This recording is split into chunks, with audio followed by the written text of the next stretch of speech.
2.5 சென்ட்ல ஒரு வீடு பார்த்துட்டு இருக்கீங்களா?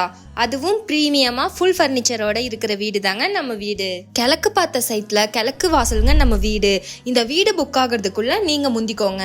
ரொம்ப கம்மியான பிரைஸ்ல நம்ம வீட்டை கட்டி ரெடியா வச்சிருக்கோங்க. நம்ம வீட்ல லிவிங் ஹால் 16x17 பெரிய ஹால்ங்க. கலர்ஃபுல்லான இன்டீரியர்ஸ் ஒர்க் பண்ணி கொடுத்துருக்கோங்க. கிச்சன் அண்ட் டைனிங் 10x16 ஒரு பிரீமியமான செட்டப் கொடுத்துருக்கோங்க. கிரவுண்ட் ஃப்ளோர்ல ஒரு பெட்ரூம்ங்க 10x11 சைஸ்ல ஒரு காம்பாக்டா வச்சு கொடுத்துருக்கோங்க. ஃபர்ஸ்ட் ஃப்ளோர்ல பாத்தீங்கன்னா ஒரு மாஸ்டர் பெட்ரூம் 10x16 லாக்அப் செட்டப்போட கொடுத்துருக்கோங்க. அப்படியே வெளியே வந்தீங்கன்னா ஓபன் டெரஸ் கூலிங் செட்டப் வச்சு கொடுத்துருக்கோங்க. நம்ம ப்ராப்பர்ட்டி 2.60 சென்ட்ல 1260 ஸ்கொயர் ஃபீட்ல ஒரு லக்ஸுரி ஃபீல் தர மாதிரி பிரீமியமா கட்டி இருக்கோங்க. நம்ம ப்ராப்பர்ட்டி எக்ஸாக்டா எங்க லொகேட் ஆயிருக்குன்னா சாந்திமேடு மேட்டுப்பாளையம் ரோட்ல தாங்க. இந்த வீட்டை நீங்க சொந்த ஆக்கணும்னா ஸ்கிரீன்ல தெரியுற நம்பருக்கு கால் பண்ணி புக் பண்ணிக்கோங்க.